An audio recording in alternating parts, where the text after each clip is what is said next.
Brodes Media. Do you know what we call that in the streets?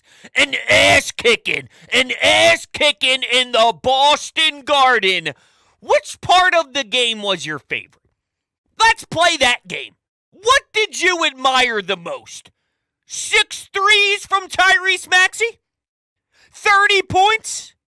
The silencer after Danuel House's pass to him on the wing?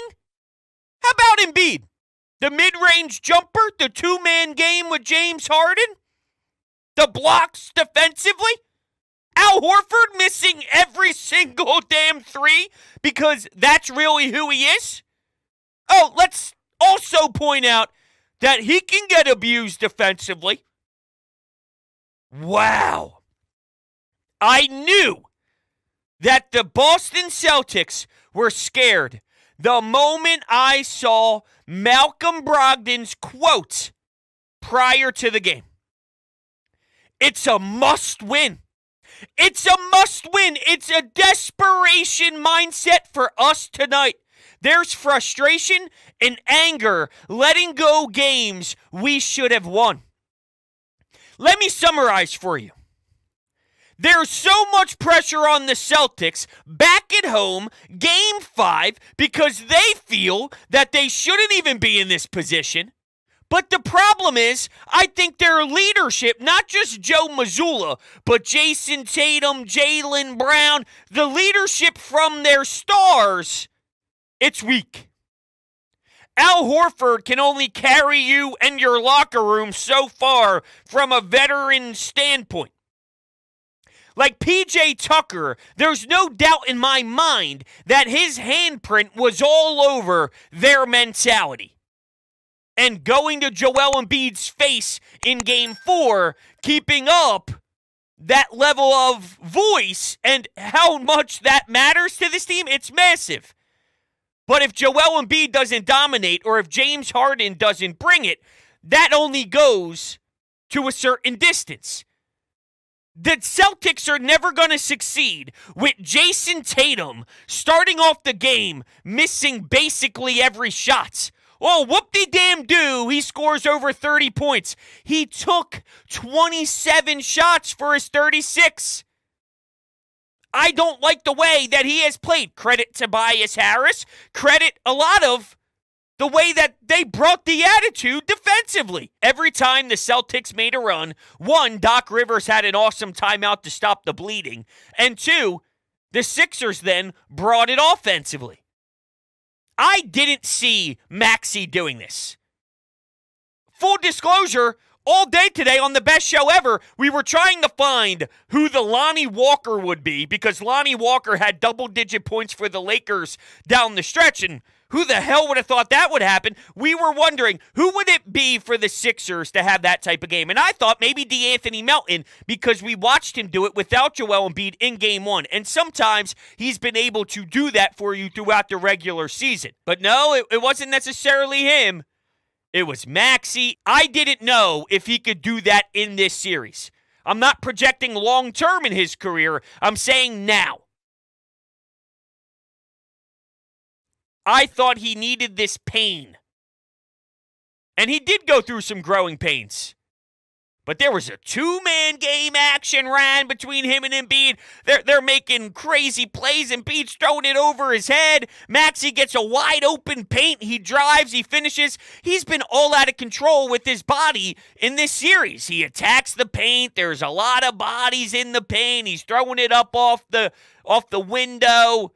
Crazy up and unders that he's trying. Hits the rim. Not even close. Hits the back of the rim, saying the bottom of the rim. The ball goes out of bounds. He's been out of control. The game sped up for him massively. But he clearly learned and figured something out. And that confidence was game-changing. The team fed off of how he was silencing the crowd. There's been something off about this Celtics team all year. They don't have that kill.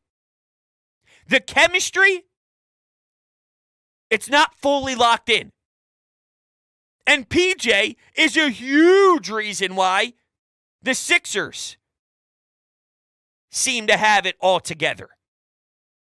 The way he handles this team is magnificent. There was a lot of boiled frustration about the regular season PJ.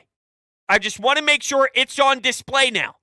Not that I'm worried about the long term, but I'm already preparing myself for the future of PJ Tucker with the contract he has.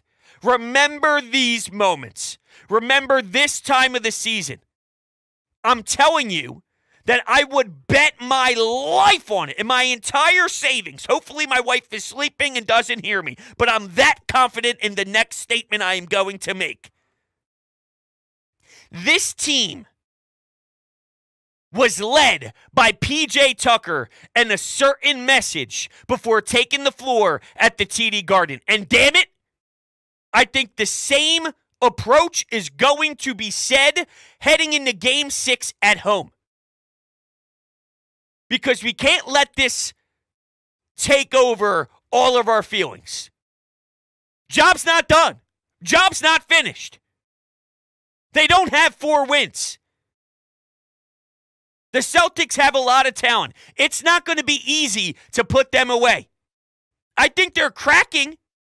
You have to play like you did today. If you play like you did today, you can take the Celtics down at home. The reason I bring it up, though, is the jugular. The Celtics won't go down without a fight. Even though I think they have holes and they're not a perfect fit right now, I still expect them to show life. And if they don't, then man, they are even more broken than I anticipated. You didn't finish anything yet. You put yourself in a great spot. But if you don't attack Game 6 the same way you just did tonight,